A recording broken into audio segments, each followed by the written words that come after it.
ओम कश्यप। आज से हल्ला बोल नए रंगों में, नए तेवर के साथ और नए मिजाज के साथ। जी हां, तमाम खबरों को एक बार फिर से एक नए अंदाज में उठाने की कोशिश होगी हल्ला बोल के जरिए, ताकि आपकी आवाज उन लोगों तक पहुंचे, आपके सवाल उन जगहों पर पहुंचे जहां महत्वपूर्ण है जवाबदेही का हिसाब लेना। जी हां, आइए रुक करते हैं आज के हल्ला बोल के विषय का, क्योंकि जाने माने पत्रकार और योग गुरु बाबा रामदेव के सहयोगी वेद प्रताप वैदिक की पाकिस्तान में मोस्ट वांटेड कट्टरपंथी नेता हाफिज सईद से मुलाकात के बाद देश की राजनीति का पारा चढ़ गया है।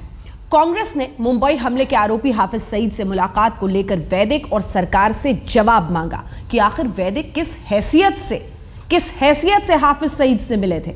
कांग्रेस ने वैदिक को गिरफ्तार करने तक की मांग कर डाली है। कई खास मेहमान हमारे साथ इस पूरी चर्चा में जुड़ेंगे, लेकिन जो बड़ा सवाल आज हम पूछ रहे हैं वो यही है कि किसके दूत बनकर आतंकी हाफिज से मिलने गए थे वेद प्रताप वैदिक। हम आपको आपके सवाल के जरिए, आप कैसे इस मंच से जुड़ सकते हैं, अपने मैसेज के जरिए ये भी बताएंगे, लेकिन सबसे पहले देखिए हमारी ये रिपोर्ट। मुंबई हमले के मास्टरमाइंड हाफिज सईद के साथ पत्रकार वेद प्रताप वैदिक की इस मुलाकात की तस्वीर ने हंगामा मचा दिया। राज्यसभा की कार्रवाई शुरू होते ही कांग्रेस ने इस मुलाकात पर जमकर हंगामा किया। कांग्रेस महासचिव दिग्विजय सिंह ने सदन में मसला उठाया। कांग्रेस ने सदन में सवाल उठाया कि क्या वैदिक को एक दूत के रूप में भेजा गया था? अगर वो दूत थे तो किसके दूत थे? क्या वो प्रधानमंत्री नरेंद्र मोदी के निजी दूत थे या फिर सरकारी दूत?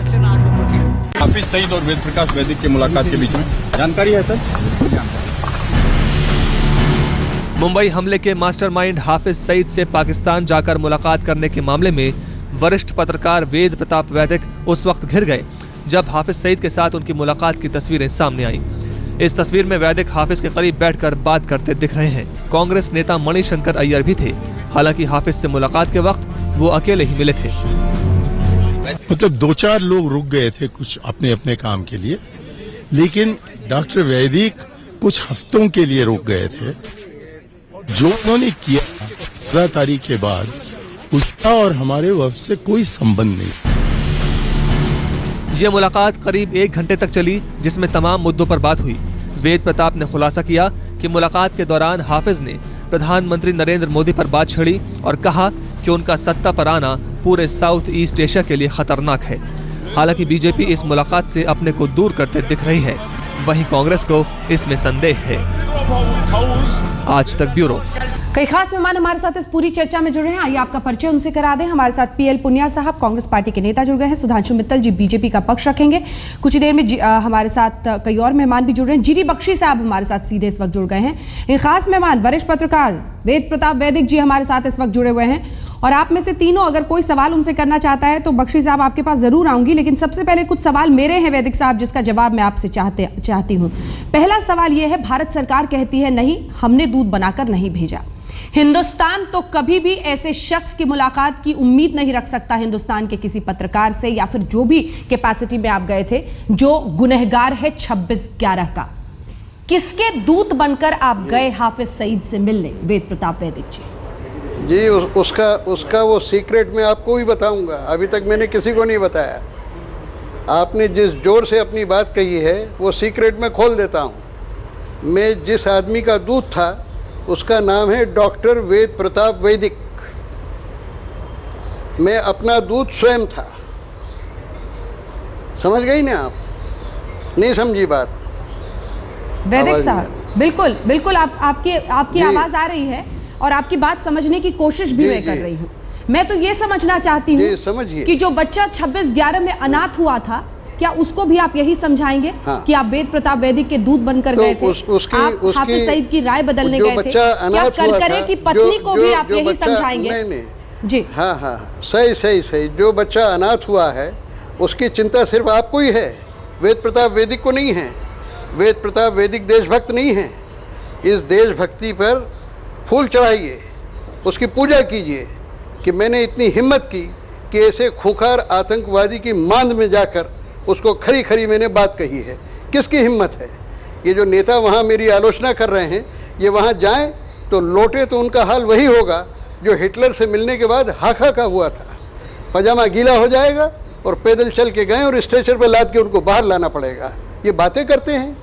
इनको शर्म आनी चाहिए जिस तरह की बातें कर रहे हैं। और ये सब लोग मेरी खुशामद में लगे रहते थे, कांग्रेस के लोग, जब नरसिंह राव जी की सरकार थी। अब कहते हैं कि इसको गिरफ्तार करो। ऐसे लोगों को हमने राज्यसभा में बिठा रखा है। ये हमारे लोकतंत्र की संस्थाओं का अपमान है। इनको कान पकड़ के राज्यसभा से बाहर निकालना चाहिए। बुद्धिहीन लोग हैं ये लोग। ये कूटनीति नहीं समझते हैं, ये पत्रकारिता का धर्म नहीं समझते हैं, ये राष्ट्र धर्म नहीं समझते हैं। सिर्फ इनको नरेंद्र मोदी का विरोध करना है, इसलिए वेद प्रताप वैदिक को खींच रहे हैं, इसलिए वो रामदेव को घसीट रहे हैं। ये क्या मजाक चला रखी है। सारी इतनी शानदार काम हुआ है, ये इस वर्ष का सबसे बड़ा स्कूप है, और उसको इस तरह से ये लोग घसीट रहे हैं। उल्टा भारत के राष्ट्र हित को ये लोग नुकसान पहुंचा रहे हैं, भारत में एक गलत वातावरण पैदा कर रहे हैं। हमारे पत्रकारों से कह रहे हैं कि तुम कायरों की तरह काम करो। वेद प्रताप वैदिक जी, हाफिज सईद और उसके चरित्र के बारे में, उसके इतिहास के बारे में आप क्या क्या जानते हैं? क्या आप जानते हैं कि हिंदुस्तान के नजरिए से वो मोस्ट वांटेड की लिस्ट में है? क्या आप जानते हैं कि अमेरिका ने कैसे आप क्या समझती हैं? सुनिए सुनिए, आप पत्रकार हैं, आप नवयुवती हैं, आप क्या समझती हैं कि मैंने 55 साल घास काटी है?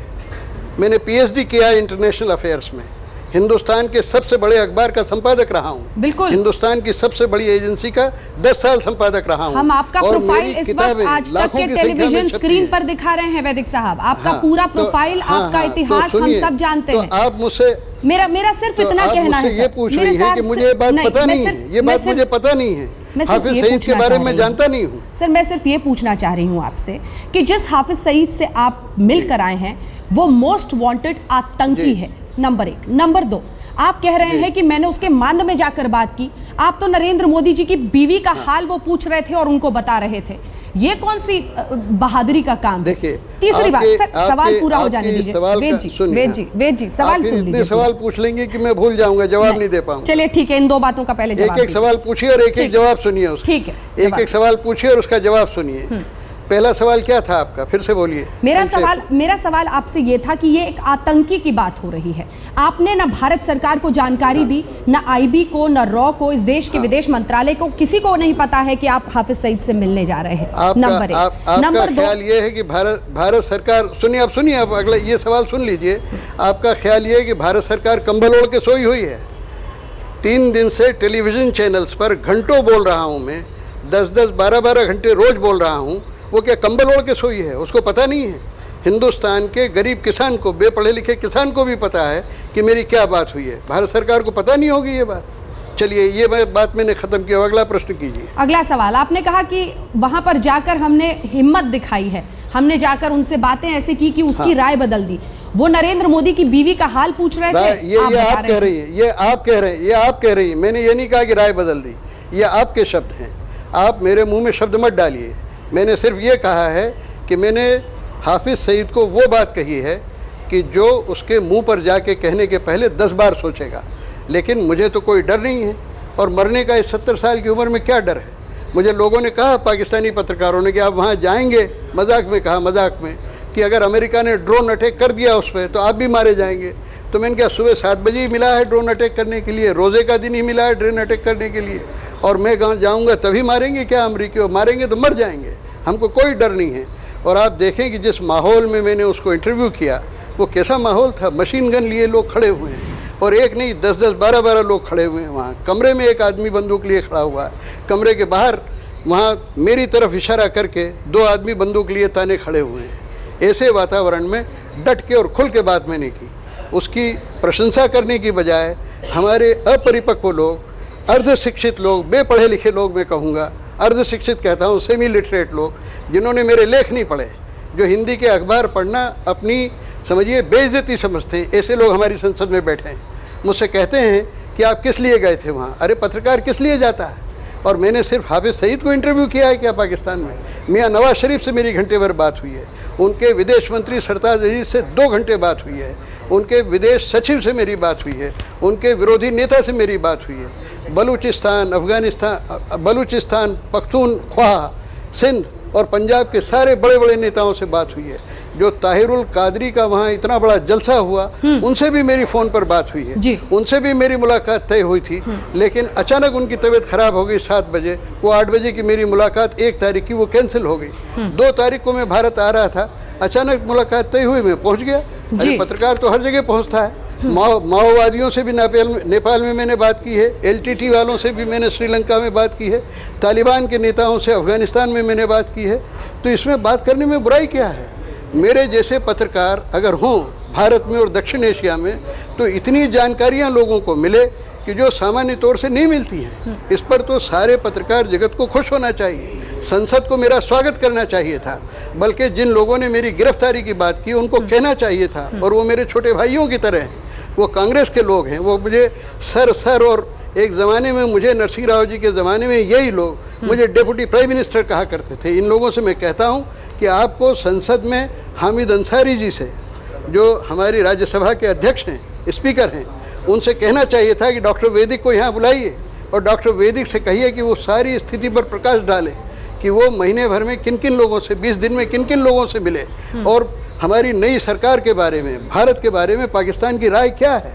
ऐसा कुछ होना चाहिए था। हो रहा है उल्टा, क्योंकि उनको देश से मतलब नहीं है, उनको वेद प्रताप वैदिक से भी मतलब नहीं है। वो मेरा अनिष्ट नहीं चाहते। हित हो गया? वो चाहते हैं कि अरे मोदी, वैदिक साहब, देश का कौन सा हित हो गया आपकी और हाफिज सईद की मुलाकात से? जो शख्स पीओके में जाकर जहर उगलता है हिंदुस्तान के खिलाफ, जो सबसे बड़ा गुनहगार माना जा रहा है मुंबई के धमाकों का, जो 166 लोग मारे गए हैं, उससे आपकी मुलाकात में कौन सा देश हित साध रहा है? मैं ये कह रहा हूँ कि वो गुनहगार नहीं है। मैंने ये कहा है। कौन सा देश हित साध रहा है? आतंकवादी नहीं है वैदिक साहब। नहीं, मैं आपसे ये कह रहा हूँ, देश हित जो 20 दिन में मेरी जितनी मुलाकातें हुई हैं, उतनी मुलाकातें हमारी एम्बेसी का पूरा स्टाफ जी साल भर में भी नहीं कर पाता है। क्या वहाँ पे हम जो करोड़ों रुपया रोज खर्च कर रहे हैं, उसके मुकाबले जो मैंने किया है और अपने दम से किया है, सरकार ने एक पैसा भी खर्च नहीं किया है मेरे लिए। यहाँ से मैं पैदल गया था और वहाँ से अपने पैसों से जहाज से आया हूँ, अपने पैसों से मैंने खर्च किया, अपनी कमाई मैंने लगाई, अपने देश की मैंने बात की वहाँ पर। तो मैंने देश हित कौन सा काम नहीं किया? मुझे जो पाकिस्तानी पत्रकारों ने कहा है वो मैं अब आपके लिए बोल देता हूँ। ऐसी बातें मैं बोलता नहीं हूँ, लेकिन आपने जो व्यंग्य किया उसका जवाब दे रहा हूँ। पत्रकारों ने मुझसे कहा कि प्रधानमंत्री तो सारे देशों में है, वजीर आजम तो सारे देशों में है, वेद प्रताप वैदिक जैसा आदमी कोई हमको दिखाइए कि जिस देश में जाता है उस देश में उसकी स्वीकृति है, लोग उसकी बात सुनते हैं, खुलेआम सभाएं करता हूं। है कोई आदमी हिंदुस्तान में ऐसा कि पाकिस्तान में जाके, श्रीलंका में जाके, नेपाल में जाकर खुलेआम सभा करे और सारी भारत की बात कहे? वैदिक साहब, देश हित साधना नहीं है तो क्या? जी वैदिक साहब, मेरे सवाल में व्यंग नहीं था, सिर्फ और सिर्फ शब्दों का प्रश्न था। लेकिन जीडी बख्शी साहब हमारे साथ मौजूद हैं जो आपसे एक सवाल पूछना चाह रहे हैं। बख्शी साहब। मैं वैदिक जी से तो क्या सवाल पूछूंगा मैडम, लेकिन मैं ये जरूर कहना चाहता हूं कि हमारे देश में पाकिस्तान के साथ पीस टॉक की एक इंडस्ट्री बन गई। हमें क्या जरूरत है हमें जाके पाकिस्तान में जाके बात करने की? और बात भी आप करना चाहते हैं, आप नवाज शरीफ साहब से मिल लिए, देश के नेताओं से मिल लिए, लेकिन हाफिज सईद के हाथ पे हमारे देशवासियों का खून रंगा है। अगर किसी आदमी को उससे मिलना चाहिए वो होना चाहिए साइकियाट्रिस्ट। हाफिज सईद एक साइकोपैथ है। हमारे देश वालों को जाके वहां पे उसे क्रेडेंस देने की क्या जरूरत है? हमारे वरिष्ठ पत्रकारों को जाकर हाफिज सईद को जाके क्रेडेंस देने की क्या जरूरत है? किसी भी किस्म की अहमियत देने की क्या जरूरत है? वह एक डिक्लेयर्ड टेररिस्ट है, वह एक हमारी मोस्ट वांटेड लिस्ट में है, उसके सर पर एक बाउंटी है, तो वो तो एक आउटलॉ है हर शब्द के मायने में। और मैंने जैसे कहा कि उसके हाथों खून से रंगे हैं। क्यों हम अपने आप को जलील कर रहे हैं? क्यों हम बाकी हिंदुस्तानियों को जलील कर रहे हैं? उससे जाके बातचीत करके, बाकी किसी से भी आप बात करिए, खसमानो खाएं हमारे पाकिस्तान के जो बहुत पाकिस्तान से शांति चाहते हैं। लेकिन बात यह है कि जब तक हमारे कोई 150 से ज्यादा जो भारतीय नागरिक जिन्हें चिर निद्रा को सुला दिया गया, उनको पक्की शांति पे सुला दिया गया, जब तक उसके बारे में कुछ बात नहीं होती, वहां जाके उसके साथ चिकनी चुपड़ी बातें करने में मुझे तो कोई तथ्य नहीं दिखता। हमारे देश की बेइज्जती जरूर दिखती है कि हम किसी से भी बातचीत करने को तैयार हैं, जिसके भी जितने भी हाथ खून से रंगे हों, हम जाके वहां हिंदुस्तानी पहुंच जाएंगे उसकी पैरवी खुशामदी करने, उससे बातचीत करने। क्या क्या मतलब, क्या उसका मन बदली करने जा रहे हैं लोग यहां से, भारतवर्ष से तांता लगा रहे हैं वहां जाने का। ये पीस टॉक की डेलीगेशन तो कांग्रेस के टाइम में चलती थी, हमने सोचा था अब तो ये खत्म हो जाएगी। ये यहाँ एक नया तांता, एक नई इंडस्ट्री शुरू हो गई है, हर कोई जाके पाकिस्तान से बात करना चाहता है। क्यों, किस लिए, व्हाट फॉर, क्या किया है उन्होंने हमारे लोगों के को इंसाफ दिलाने के लिए, और आप क्या करा के आए हैं वहां पे इंसाफ देना है? हाफिज सईद से क्यों? I mean that's my question, why Hafiz Saeed? His hands are bloodied, mister Vaidik, doctor Vaidik, his hands are bloody. Why do we have to talk to him? Why do we have to demean ourselves as Indians? क्या मेरी लौटेंगे GD Bakshi साहब। सिर्फ गुस्सा नहीं है, इस हल्ला बोल में शामिल है वो दर्द भी। 166 परिवार मातम में समा गए थे। ये मुद्दा जब उठा है तो सभी के चेहरों के रंग सामने आ रहे हैं। जरा तस्वीरें आपको दिखाते हैं। इससे पहले कश्मीर के अलगाववादी नेता यासीन मलिक के 26/11 के मास्टरमाइंड हाफिज सईद के साथ पाकिस्तान के इस्लामाबाद में मंच साझा करने को लेकर खूब हंगामा मचा था। यासीन मलिक ने इस मुलाकात पर सफाई देते हुए कहा था कि यह मुलाकात पहले से तय नहीं थी। बीजेपी ने इस मामले पर जमकर हंगामा किया था, जिसके बाद पासपोर्ट तक वापस लिया गया था यासीन मलिक का। लेकिन जब सवाल वेद प्रताप वैदिक की मुलाकात पर पूछे जा रहे हैं तो बीजेपी का कहना है कि सरकार का इससे कोई लेना देना नहीं है।